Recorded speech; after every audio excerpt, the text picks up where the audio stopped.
Seperti rusa yang haus, rindu aliran sungaimu.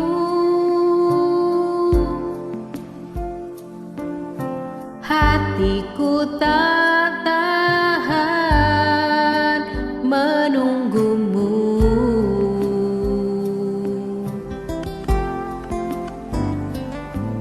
Bagai padang gersang menanti datangnya hujan,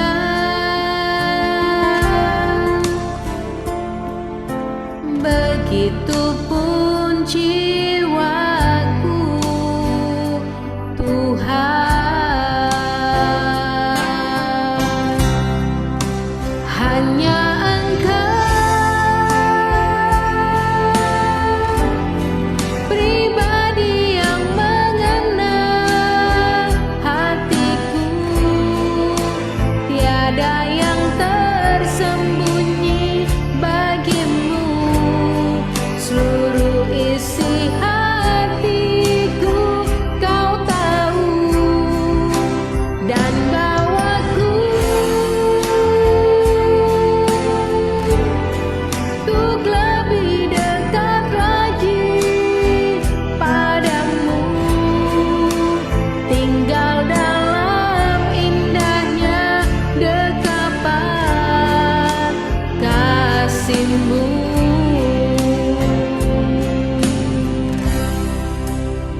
Shalom saudara-saudara yang Tuhan Yesus kasihi, berjumpa kembali dengan saya dalam khotbah online GPC Anugerah Bermazmur Minggu 3 Oktober 2021. Mari kita berdoa meminta hikmat dan pencerahan dari Roh Kudus agar kita dapat mengerti dan kita pun diberkati.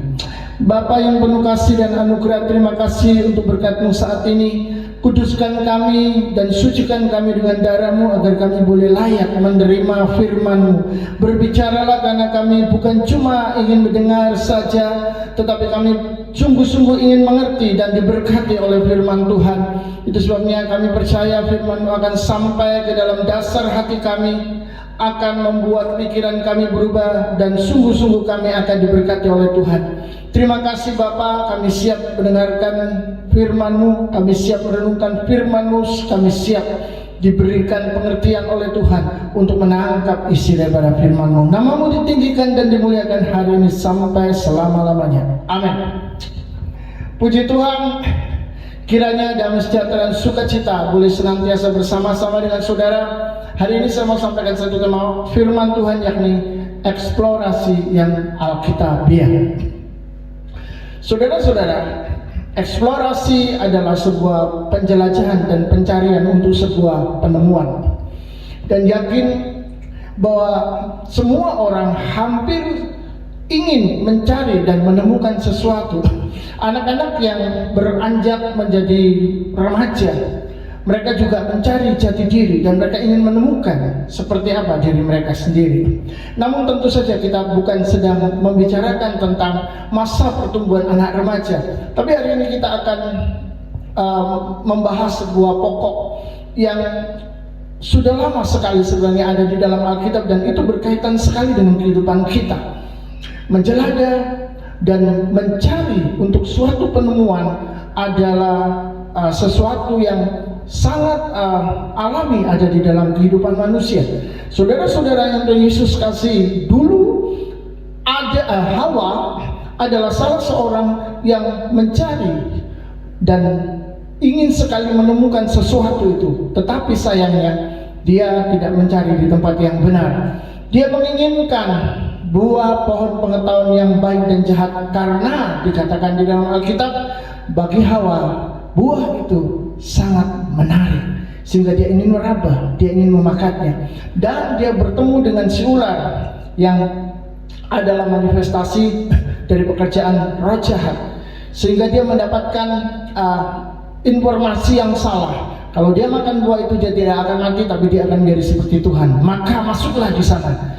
Dia benar-benar menjelajah dan ingin menemukan sesuatu. Tapi sayang sekali, ini adalah eksplorasi yang satania, bukan alkitabiah. Akhirnya dia jatuh di dalam dosa dan hidupnya hancur. Siapakah di dunia ini yang hidupnya pasrah? pasrah akan apapun yang terjadi, mengalir saja. Toh Tuhan tahu yang terbaik untuk hidup saya. Biasanya anak-anak remaja suka sekali berkata mengalir saja. Bahkan orang-orang dewasa juga begitu. Bagaimana dengan kabarmu? Mengalir saja. Saudara-saudara, di masa pandemi, kerjaan susah, sekolah kuliah juga tidak maksimal karena masih belum banyak yang bertatap muka. Banyak perusahaan bangkrut, lalu mall juga belum terlalu ramai. Pencapaian target hidup sukses sepertinya susah untuk diraih. Ya, akhirnya mengalir saja. Apakah kata-kata itu merupakan iman, penyerahan, atau justru manifestasi daripada rasa putus asa di dalam hati karena tidak tahu lagi apa yang harus dilakukan? Tentu di dalam hal ini hanya Anda sendiri yang bisa menjawabnya. Atau saudara-saudara, di dunia ini ada orang yang terjebak dengan keinginannya yang setinggi langit. Itu adalah sebuah pencarian untuk sebuah penemuan di dalam kehidupan. Ingin bisa melangkah lebih lanjut agar menjadi the best. Apakah di masa yang terbatas seperti sekarang ini ambisi seperti itu masih hidup di hati saudara? Hidup di hati banyak orang. Tribunsumsel.com mengangkat sebuah kisah seorang artis yang ingin naik ke langit kejayaan. Demi tampil cantik, artis yang sebenarnya sudah cantik ini nekat menyuntik dirinya dengan minyak goreng agar wajahnya lebih cantik. Dan tentu saja kisahnya berakhir sangat memilukan. Saudara-saudara, dia ingin menjadi seorang penyanyi terkenal dan dia melihat bahwa di Korea karir tidak terlalu menguntungkan. Lalu dia pindah ke Jepang dan ingin mengubah wajahnya menjadi lebih cantik dan menarik. Lalu dilakukanlah operasi plastik di fasilitas kosmetik ilegal di umurnya yang ke-28 tahun. Namun setelah itu dia menjadi kecanduan. Dia ingin lebih cantik lagi, dia ingin mengubah wajahnya lagi, dan itu dilakukannya terus menerus. Tentu saja bahan kimia sudah mulai banyak mengumpul saudara di dalam tubuhnya. Orang-orang mengatakan dia disuntik dengan minyak goreng dan gel silika industri serta bahan kimia lainnya tentunya. Wajahnya membengkak menjadi 3 kali lipat. Wow, saudara-saudara, dia mencoba pergi ke fasilitas kosmetik ilegal, tetapi mereka tidak mau membantunya. Sehingga akhirnya dia pergi ke pasar sendiri membeli silikon yang tentu saja mungkin harganya murah, dan juga minyak goreng di pasar, lalu menyuntik sendiri untuk memperbaiki wajahnya yang sudah rusak. Dan tentu saja saudara bisa melihat, saudara bisa meramal nasibnya. Dia mengalami kerusakan wajah yang lebih parah lagi. Anak-anak menjulukinya kipas berdiri karena wajahnya yang sangat bengkak. Saudara-saudara, dia ingin melangkah lebih jauh, tapi hasilnya mengerikan. Itulah eksplorasi, sebuah penjelajahan untuk sebuah penemuan, untuk menemukan sesuatu, tetapi akhirnya hidupnya hancur. Kita pernah mendengar peribahasa lebih besar pasak daripada tiang, yang artinya tentu saja adalah lebih besar pengeluaran. Hal ini bisa berakhir dengan kebangkrutan. Biasanya orang seperti ini suka belanja yang mungkin tidak terlalu penting, seperti membeli 10 sepatu sekaligus dengan warna yang berbeda-beda, tapi bukan untuk dipakai, hanya untuk dikoleksi. Itu pun dengan uang yang pas-pasan. Ya, hanya demi keinginan, demi kesenangan, demi punya-punyaan, atau mungkin juga demi gengsi. Tentu saja saudara-saudara, akhirnya kondisi seperti ini membuat hidupnya semakin terpuruk. Orang-orang seperti ini sering memberi hal-hal yang tidak berguna, sehingga uangnya lepas dari tangan seperti seekor belut. Sangat licin. Menariknya, kisah artis yang kehilangan kecantikan wajah alamiahnya juga melakukan hal yang tak berguna demi keinginan menjadi lebih cantik dan lebih cantik lagi. Padahal dia sudah cantik. Kadang keinginan memang tidak terbatas. Keinginan yang tidak pernah bisa berhenti, tidak bisa dikontrol, seperti orang yang sedang bermain judi. Mereka akan terus mengeluarkan uang untuk menang, lalu mencari hutang kemana saja demi menang lagi, demi menang lagi. Tapi persoalannya, kekalahan menyebabkan hidup mereka menjadi hancur.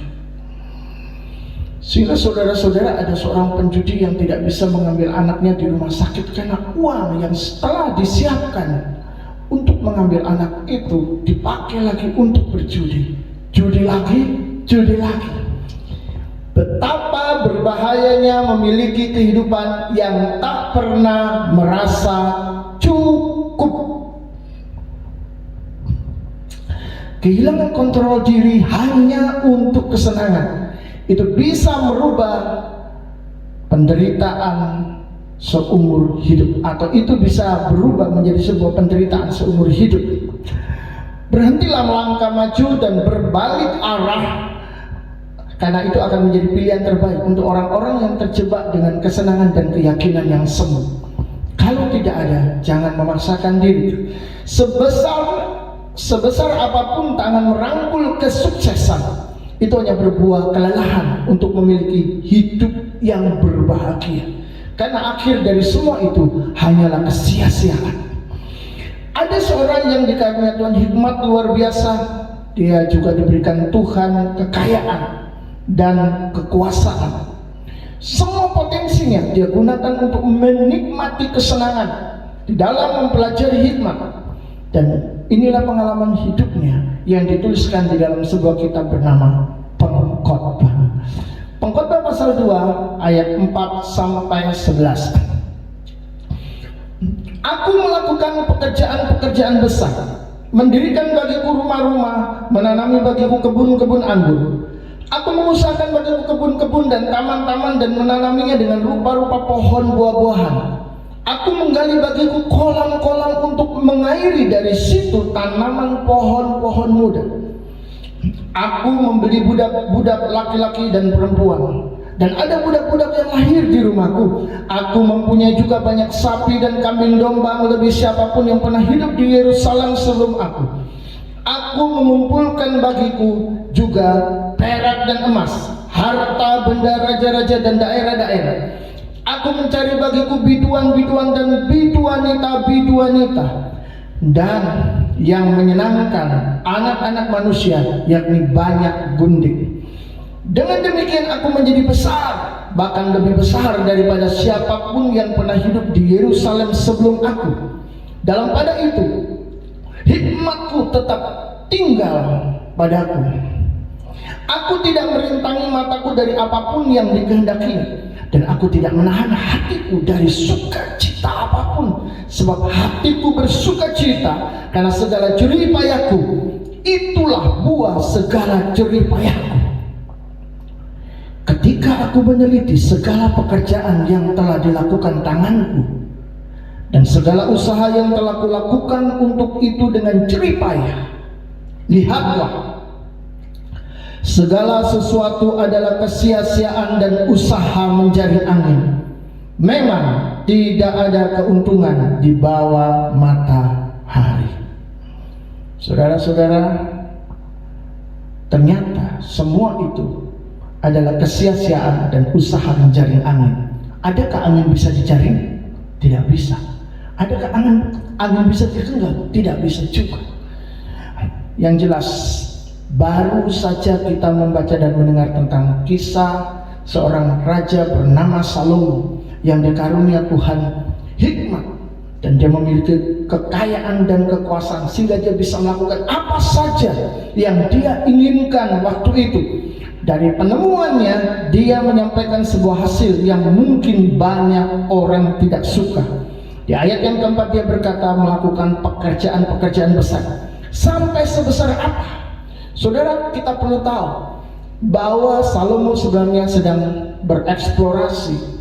Dia sedang menjelajah dan mencari sesuatu untuk ditemukan, dan dia lakukan itu karena memang dia memiliki potensi yang luar biasa. Dia diberikan Tuhan, dikaruniai Tuhan hikmat, kepandaian, kepintaran yang luar biasa, sehingga potensi itu membuat dia mencari atau menjelajah untuk menemukan sesuatu. Di ayat yang ke-9 dia meneruskan kisahnya. Aku menjadi lebih besar daripada siapapun yang pernah hidup di Yerusalem sebelum aku. Berarti saudara-saudara, pekerjaan yang dia lakukan itu besar sekali. Tadi ada pertanyaan, sebesar apa? Oh, ternyata besarnya luar biasa. Salomo telah mencapai puncak kesuksesan karena apapun yang dia inginkan, apapun yang dia kerjakan, semuanya berhasil, semuanya sukses, semuanya bisa dilakukannya. Karena sekali lagi dia memiliki hikmat yang luar biasa, kecerdasan, kepandaian yang luar biasa yang diberikan Tuhan kepadanya. Yang kedua, dia juga punya kekayaan untuk membeli, membayar semua itu. Dan yang terpenting adalah dia memiliki kekuasaan sebagai seorang raja yang absolut, sehingga apapun yang dia perintahkan, apapun yang dia lakukan, tidak ada seorang pun yang berani melawannya. Jadi apapun yang dia inginkan, dia bisa melakukannya. Adakah yang seperti Salomo di dunia yang Anda tahu? Seorang yang begitu besar, seorang yang begitu kaya, seorang yang begitu hebat. Saudara-saudara, Mark Zuckerberg, seorang pendiri Facebook, juga sangat kaya. Dia memiliki kekayaan 121,5 miliar US dollar di tahun 2021. Ini miliar dolar, saudara, bukan juta dolar. Bill Gates, pendiri Microsoft, memiliki kekayaan yang lebih tinggi lagi, 129,3 miliar US dollar juga di tahun 2021. Tapi ada yang lebih kaya dari mereka, yaitu Elon Musk, pemilik perusahaan teknologi mobil listrik Tesla, yang mobilnya ada di mana-mana, diproduksi begitu banyak. Dan dia juga adalah salah seorang pendiri SpaceX. Ya,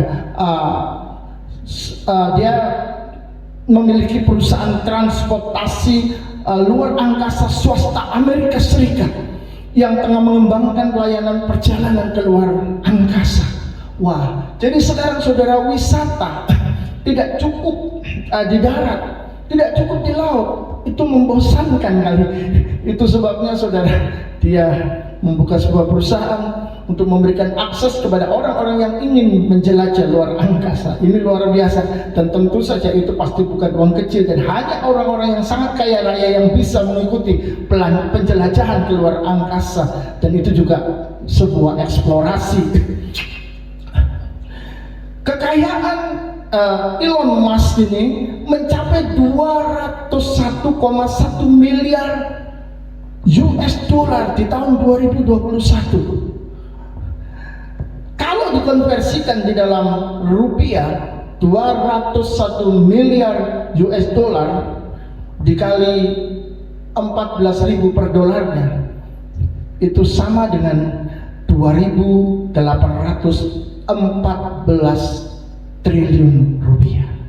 Saudara bisa membayangkan sebanyak apa uang sebesar 2.800 miliar, hampir 3.000 miliar, atau saudara itu sama dengan 2,8 kuadriliun. Jadi bukan triliun lagi, tapi kuadriliun. Ada nolnya sudah bukan 12 lagi, tapi 15. Wah, jadi orang ini begitu kaya sekali. Coba saudara bayangkan kalau uang segitu banyaknya dibelikan pisang goreng, kira-kira pisang gorengnya sampai berapa kampung ya? Saudara-saudara, itu pasti sangat banyak sekali. Apakah kita layak iri dengan Elon Musk, pemilik kekayaan sebanyak itu, saudara? Perusahaannya yang bisa terus menghasilkan lebih banyak lagi uang, bisa mendatangkan kebaikan di dunia sebenarnya kalau dia banyak memberi. Tapi sebaliknya juga bisa mendatangkan bencana kalau dia melakukan kejahatan politik. Dan semua itu tergantung pribadi masing-masing.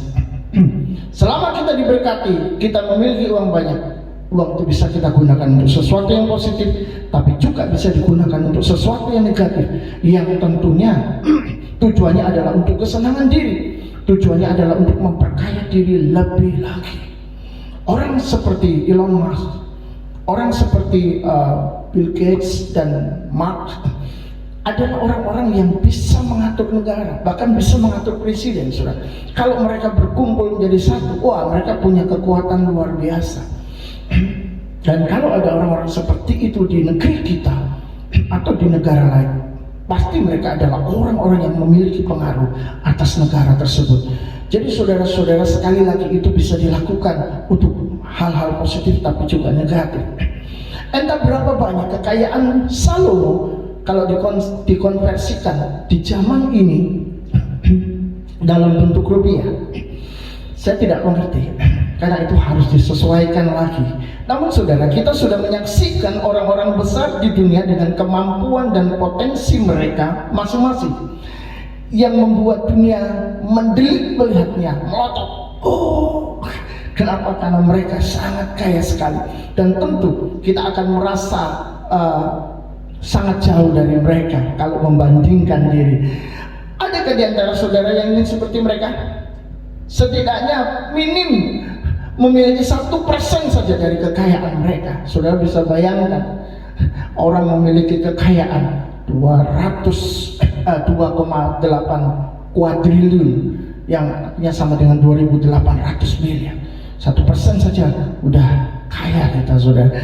Menariknya, Salomo yang pernah menikmati kehidupan seperti itu, bahkan lebih dari mereka tentunya, karena Salomo memiliki semuanya, karena kekuasaannya yang absolut sebagai raja saat itu, malah berkata dalam hikmat dan wahyu Tuhan. Apa yang dikatakannya? Di dalam Pengkhotbah pasal 2 ayat yang ke-11, Salomo berkata, ketika aku meneliti segala pekerjaan yang telah dilakukan tanganku dan segala usaha yang telah kulakukan itu dengan jerih payah, lihatlah, segala sesuatu adalah kesia-siaan dan usaha menjaring angin. Memang tak ada keuntungan di bawah matahari. Ternyata semua itu sia-sia dan usaha menjaring angin. Salomo bereksplorasi, ingin mencari sesuatu, ingin menemukan sesuatu, tetapi yang dia dapatkan adalah kesia-siaan dan usaha yang tidak berguna sama sekali. Menjaring angin, mau pakai jaring yang lebar atau yang sempit juga tetap tidak bisa. Saudara-saudara, Salomo telah masuk di dalam sebuah pengalaman yang sangat kaya akan keinginan, kesenangan, kenikmatan, dan kesuksesan dunia. Namun dia merasa ada kesia-siaan di dalamnya. Salomo memahami arti hidup bukan dengan mendapatkan dunia dan kekayaannya. Bukankah itu justru yang ditawarkan iblis kepada Yesus di dalam pencobaan di padang gurun? Iblis memperlihatkan semua kerajaan dunia dan kemegahannya, lalu dia menawarkan kepada Yesus untuk memberikan semuanya itu kalau Yesus mau sujud menyembahnya. Wow, saudara-saudara, itu sebabnya kita tahu sekarang bahwa sebuah eksplorasi yang tidak alkitabiah itu sangat membahayakan kehidupan, karena kita sedang bertaruh dengan kehidupan, dan bukan kehidupan yang sementara, melainkan kehidupan yang kekal. Berhati-hatilah dengan kehidupan Anda. Saya tahu bahwa setiap orang, semua orang pasti ingin menjelajah, mencari sesuatu untuk menemukannya.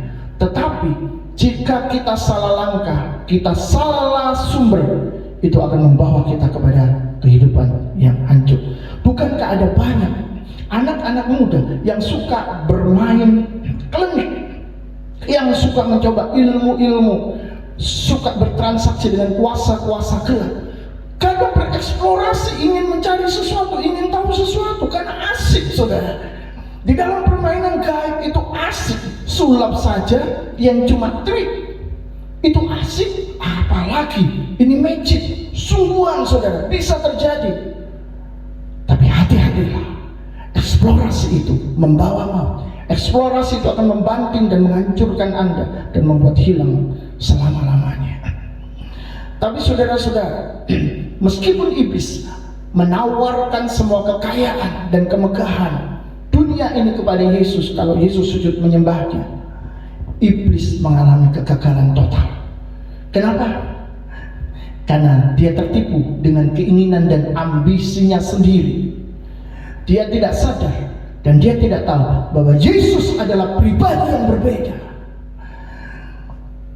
Dia berbeda dengan iblis yang tamak dan serakah.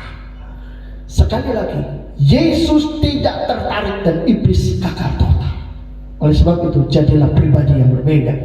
Jadilah pribadi yang seperti Yesus, sehingga di dalam bereksplorasi engkau akan menemukan sesuatu yang sangat menakjubkan, sesuatu yang indah, sesuatu yang mulia, sesuatu yang benar, sesuatu yang berkenan kepada Tuhan.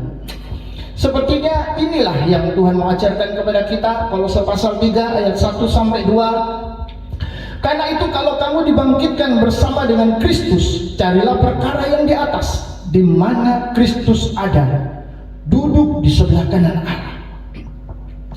Pikirkanlah perkara yang di atas, bukan yang di bumi. Pikirkanlah perkara yang di atas, di atas. Sesuatu yang berhubungan dengan surga, sesuatu yang berhubungan dengan Tuhan, sesuatu yang berhubungan dengan kekekalan, bukan yang di bumi.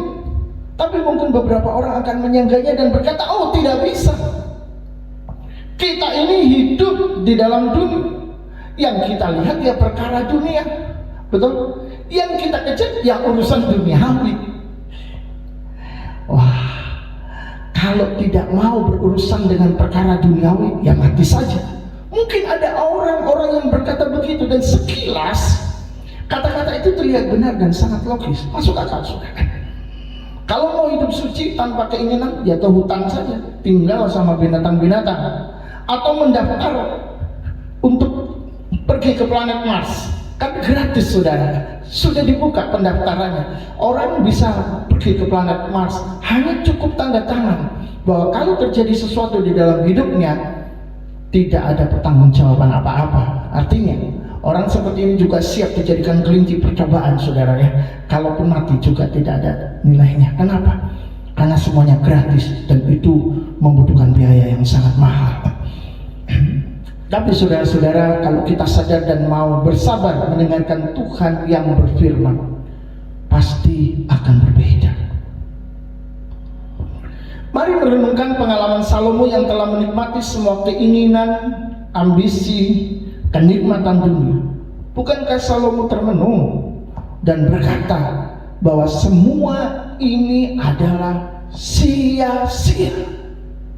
Mungkin Anda tidak percaya padanya karena beralasan belum mengalami semua yang dikatakan oleh Salomo. Tapi paling tidak Anda percaya dia tidak berdusta, bukan? Karena secara logis hal-hal itu memang bisa dia dapatkan dan itu masuk akal. Paling tidak kita tidak terlalu perlu pusing-pusing mencari referensi kebohongan Salomo dalam menceritakan fakta dan pengalaman yang dia hadapi.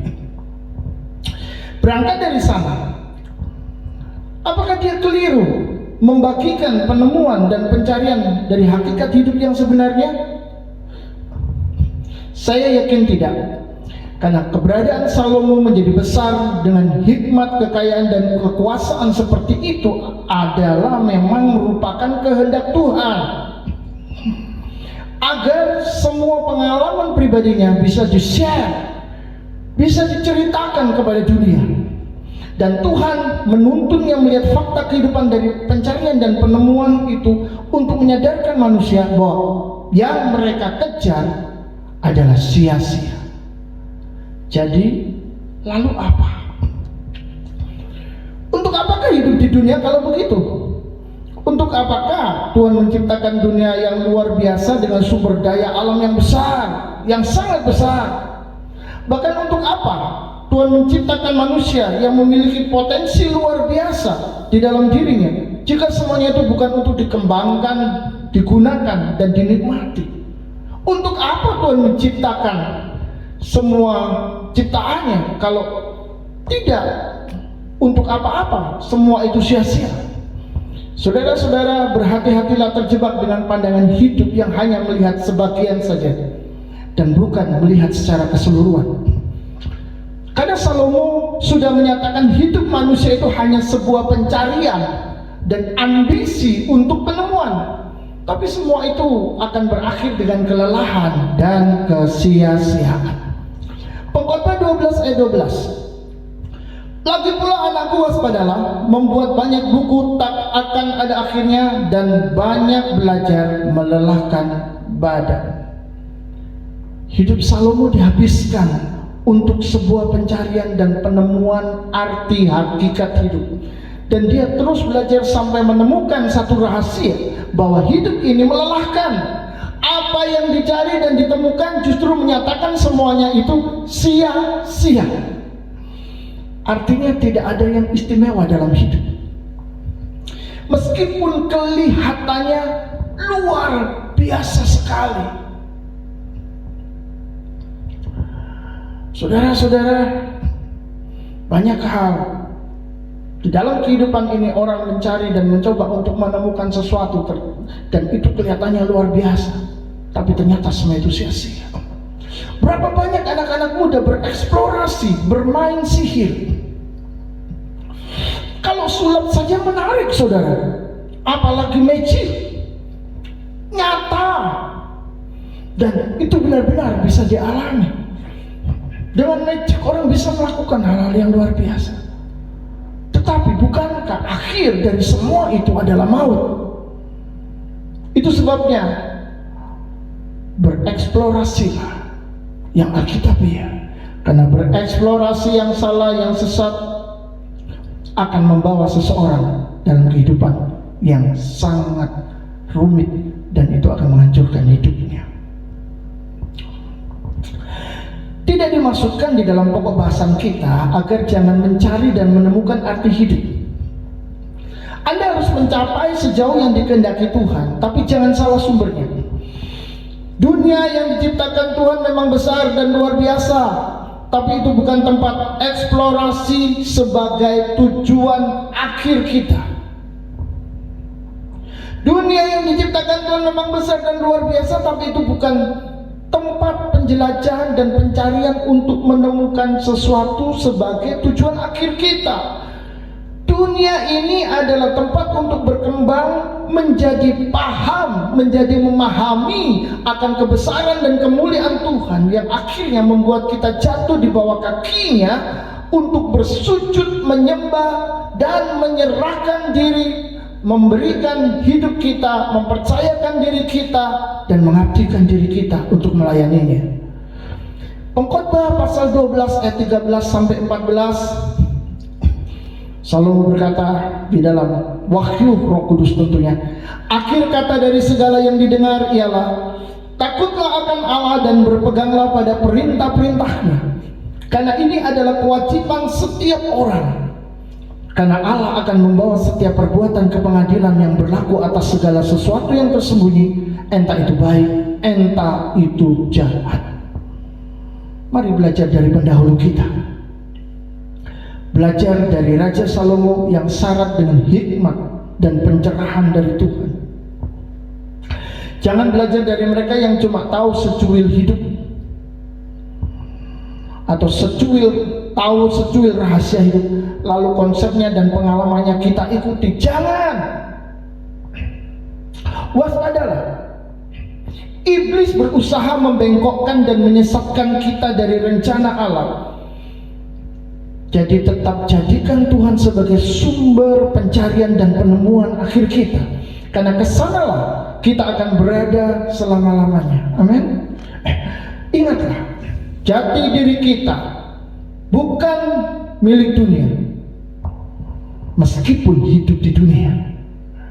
Kita tidak hidup untuk dunia meskipun hasil kekayaan yang kita dapatkan dari dunia. Sebab tempat kita di surga, warga negara kita adalah di sana.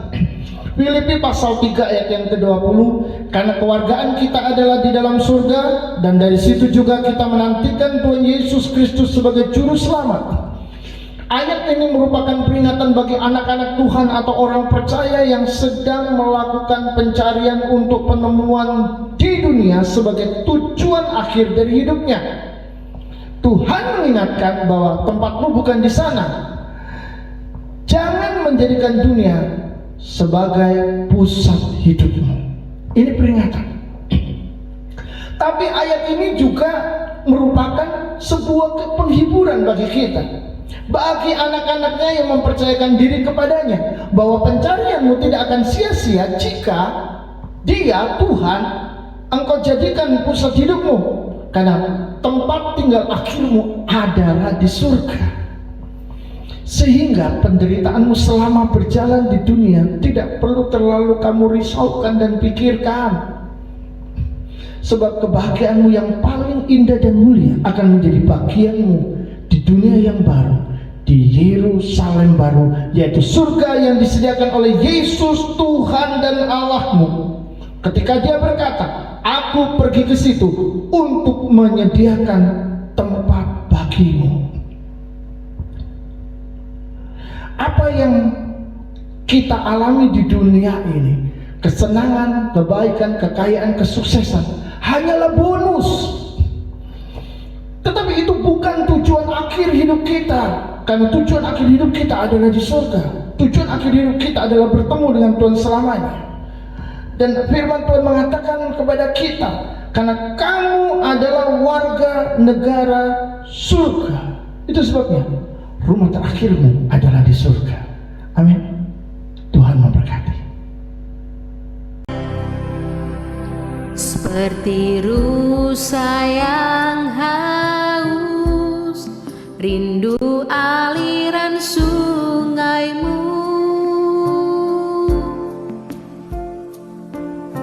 Hatiku tak tahan menunggumu.